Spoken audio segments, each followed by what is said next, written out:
অস্ট্রেলিয়াতে আসার পরে 3rd বা 4th জেনারেশন তাদের কি অবস্থা হয়? তারা কি আসলে ইসলামের পথে থাকে কিনা? তারা কি ইসলাম প্র্যাকটিস করে কিনা? সো আসলে এটা পুরোপুরি ডিপেন্ড করে যে আপনি আসলে কিভাবে আপনার ফিউচারের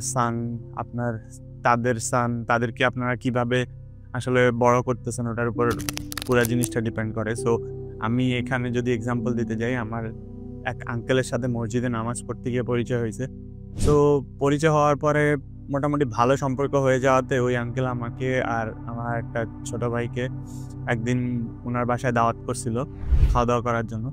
তো উনার বাসায় যখন গেছি আমরা দেখে একেবারে শকড হয়ে গেছি যে আমরা বাংলাদেশেও এরকমভাবে নিজেদের ফ্যামিলিকে মেইনটেইন করি না, যেভাবে উনি উনার ফ্যামিলিকে এইখানে মেইনটেইন করতেছেন। যেখানে ডাইনিং স্পেস, ওই ডাইনিং স্পেসের মাঝখানে একটা ব্যারিকেড দেওয়া। উনার ওয়াইফ, উনার বাচ্চা-কাচ্চা, মেয়ে যারা আছে তারা ওই পাশে, আমরা তাদেরকে কাউকে দেখি না। অস্ট্রেলিয়াতে আসার পরে 3rd বা 4th জেনারেশন তাদের কি অবস্থা হয়? তারা কি আসলে ইসলামের পথে থাকে কিনা? তারা কি ইসলাম প্র্যাকটিস করে কিনা? সো আসলে এটা পুরোপুরি ডিপেন্ড করে যে আপনি আসলে কিভাবে আপনার ফিউচারের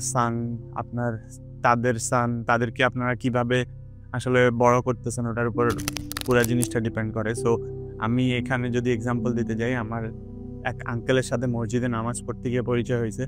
তো পরিচয় হওয়ার পরে মোটামুটি ভালো সম্পর্ক হয়ে যাওয়াতে ওই আঙ্কেল আমাকে আর আমার একটা ছোট ভাইকে একদিন উনার বাসায় দাওয়াত করছিল খাওয়া-দাওয়া করার জন্য। তো উনার বাসায় যখন গেছি আমরা দেখে একেবারে শকড হয়ে গেছি যে আমরা বাংলাদেশেও এরকমভাবে নিজেদের ফ্যামিলিকে মেইনটেইন করি না, যেভাবে উনি উনার ফ্যামিলিকে এইখানে মেইনটেইন করতেছেন। যেখানে ডাইনিং স্পেস, ওই ডাইনিং স্পেসের মাঝখানে একটা ব্যারিকেড দেওয়া। উনার ওয়াইফ, উনার বাচ্চা-কাচ্চা, মেয়ে যারা আছে তারা ওই পাশে, আমরা তাদেরকে কাউকে দেখি না।